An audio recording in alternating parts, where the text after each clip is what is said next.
Assalamualaikum warahmatullahi wabarakatuh. Di sini saya Divya Priyantika. Saya akan mempresentasikan PowerPoint saya yang berjudul Bermain dan Permainan dalam mata kuliah Bermain dan Permainan Anak Usia Dini. Dosen pengampu Ibu Ratnasari Dwi Adi Chandra, SPD MP. Di pembahasan kali ini saya akan membahas yaitu yang pertama bermain pada anak usia dini, yang kedua pengertian bermain. Di bab bermain pada anak usia dini yaitu yang pertama ada teori bermain, yang kedua tujuan karakteristik bermain, yang ketiga fungsi dan manfaat bermain, yang keempat tahapan perkembangan bermain, yang pengertian bermain, yang pertama syarat-syarat bermain dan permainan anak usia dini, yang kedua permainan dalam menstimulasi aspek-aspek perkembangan anak usia dini. Apa itu bermain? Bagi anak, bermain merupakan hal yang dianggap sama nilainya dengan bekerja dan belajar bagi orang dewasa. Bermain dapat menjadi sarana untuk mengubah tenaga potensial dalam diri anak yang akan membentuk macam-macam penguasaan pada kehidupan yang akan datang.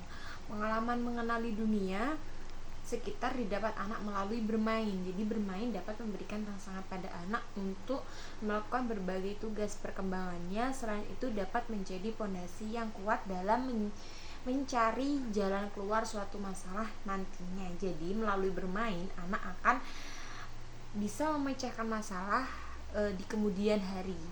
Jadi pemecahan masalah dari anak berawal melalui bermain. Selanjutnya yaitu bermain pada anak usia dini. Para pakar sepakat menyatakan bahwa bermain merupakan dunia bagi anak.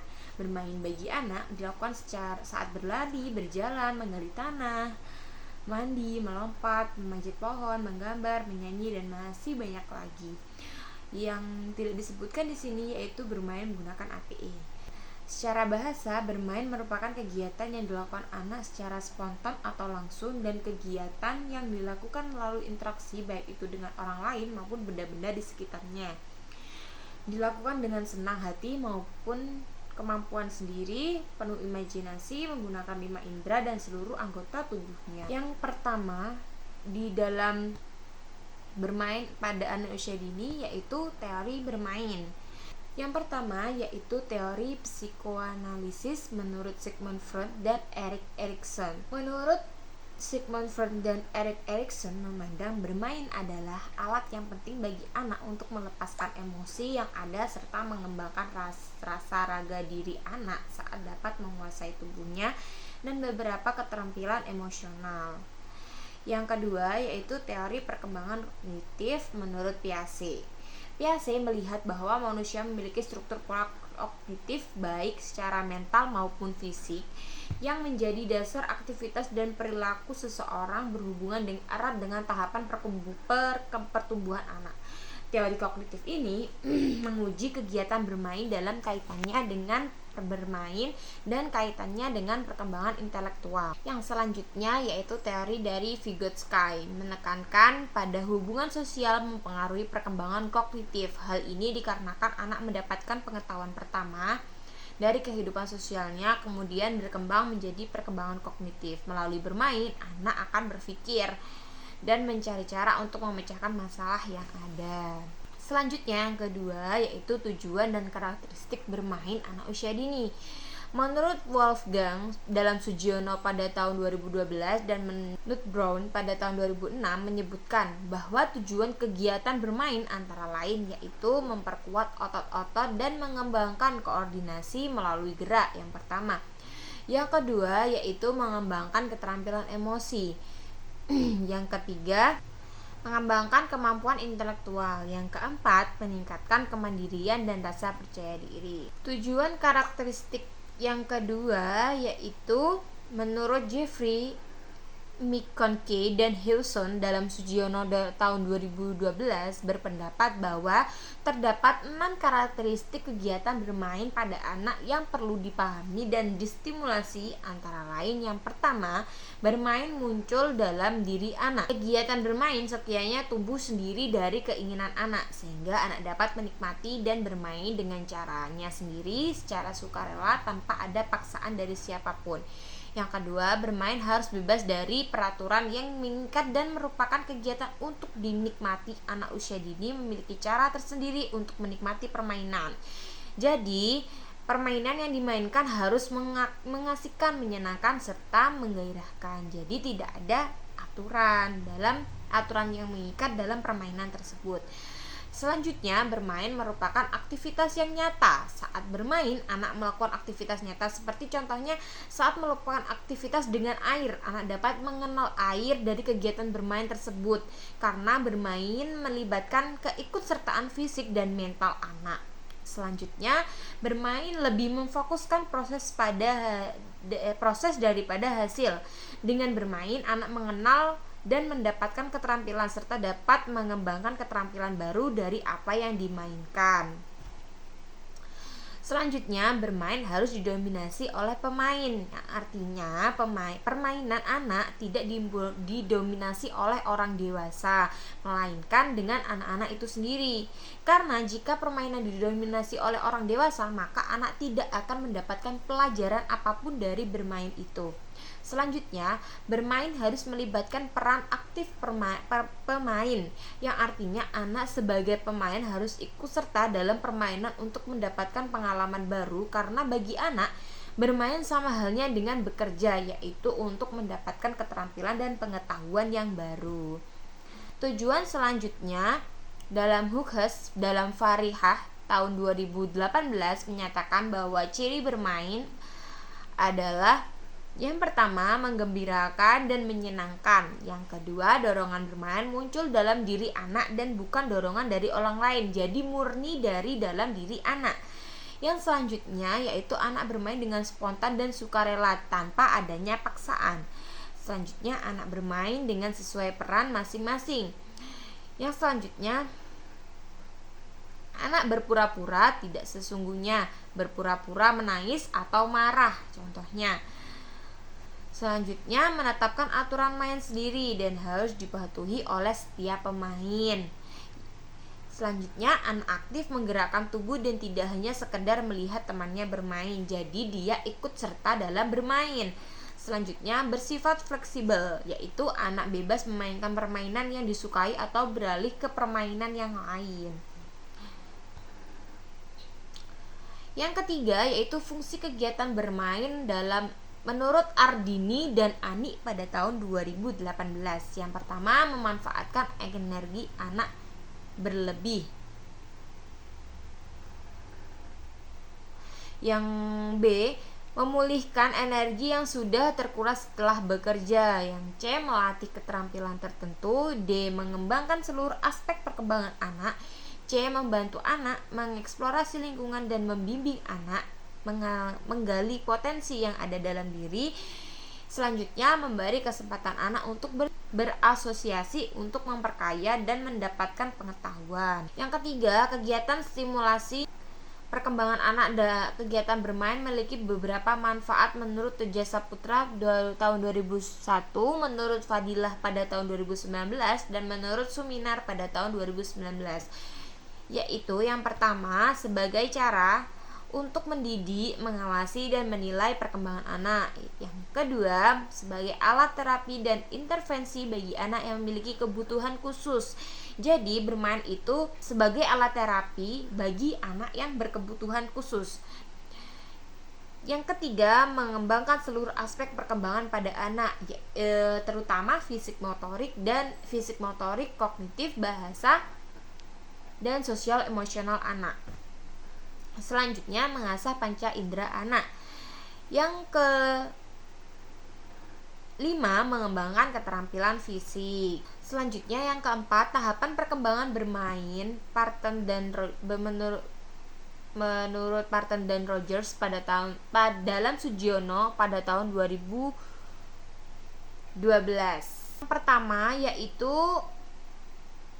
anekdot atau tidak menetap. Anak tidak ikut bermain bersama dan hanya melihat anak lainnya bermain. Pada tahap ini, anak hanya mengamati, tetapi tidak ada interaksi antara anak dengan anak yang sedang bermain. Yang kedua yaitu solitary play atau bermain sendiri. Tahap ini anak akan bermain sendiri dengan mainannya. Ini terjadi saat anak usia 2-3 tahun, dikarenakan pada usia ini anak berada pada tahap perkembangan kognitif operasional konkret dan baru mengenal dirinya sendiri. Anak sangat menikmati bermain sendiri sampai ketika anak lain datang untuk mengambil alat permainannya yang digunakan. Jadi pada usia 2-3 tahun, anak akan sibuk dengan mainannya sendiri tanpa berinteraksi dengan orang lain. Yang ketiga yaitu onlooker play atau pengamat. Tahap ini anak adalah tahap sebelum anak bergabung dengan permainan atau lingkungan baru. Sebelumnya anak mengamati anak lain bermain, kemudian anak akan mulai bergabung dengan kelompok yang diamati sebelumnya. Yang selanjutnya yaitu parallel play atau kegiatan paralel. Anak sudah bermain dengan anak lain tetapi belum terjadi interaksi, bahkan hanya memainkan alat yang ada di dekat temannya tersebut. Hal ini biasa terjadi saat anak memasuki usia 3-4 tahun. Selanjutnya yaitu associative play atau bermain dengan teman.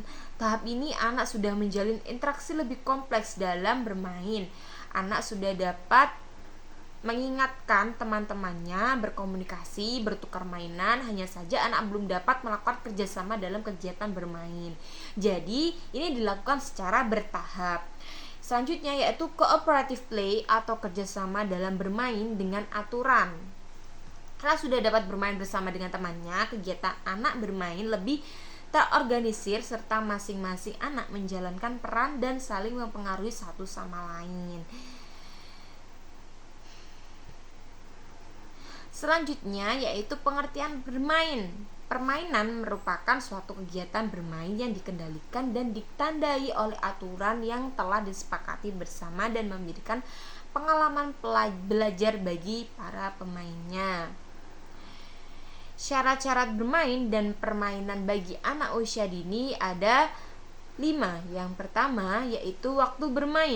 Anak harus memiliki waktu yang cukup dalam bermain. Masa usia dini merupakan masa bermain, bukan masa anak untuk dipaksa belajar atau bekerja. Saat yang tepat untuk anak bermain dapat disesuaikan dengan jenis permainannya. Jika permainan di luar ruangan, sebaiknya dilakukan pada pagi hari atau sore hari agar anak merasa nyaman dengan udara yang sejuk dan tidak panas. Selanjutnya yaitu peralatan bermain. Jenis alat permainan yang harus disesuaikan dengan anak usia anak dan taraf perkembangannya. Jadi alat permainan harus memenuhi kriteria yang aman bagi anak dan juga mengembangkan seluruh aspek perkembangan anak. Dapat dimainkan secara bervariasi dan sesuai kemampuan anak. Dan yang terpenting yaitu mudah didapat dan dekat dengan lingkungan anak. Yang penting lainnya yaitu menari dari segi warna, bentuk, suara, dan yang lainnya yaitu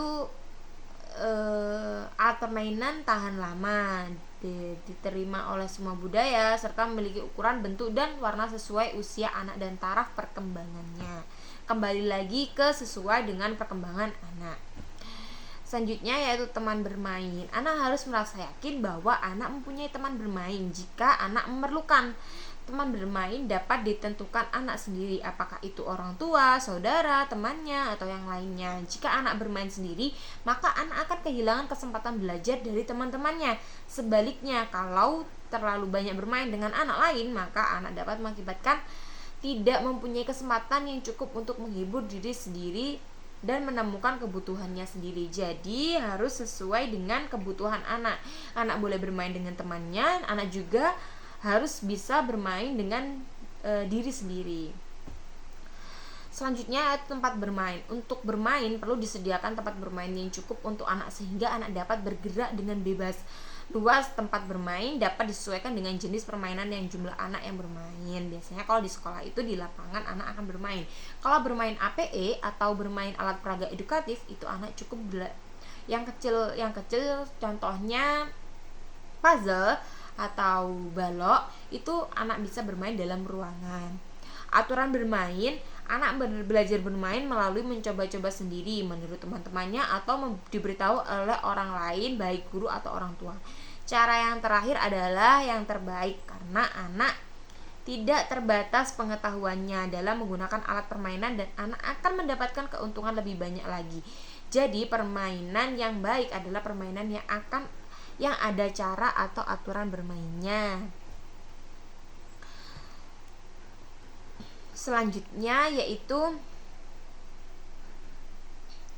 permainan dalam menstimulasi aspek-aspek perkembangan anak usia dini. Pertama yaitu permainan untuk mengembangkan aspek kognitif. Contohnya yaitu permainan menghitung benda. Selanjutnya yaitu permainan dalam mengembangkan aspek bahasa anak usia dini, permainan bercerita kembali. Selanjutnya permainan dalam mengembangkan aspek motorik kasar anak usia dini, motorik pada anak kasar maupun halus.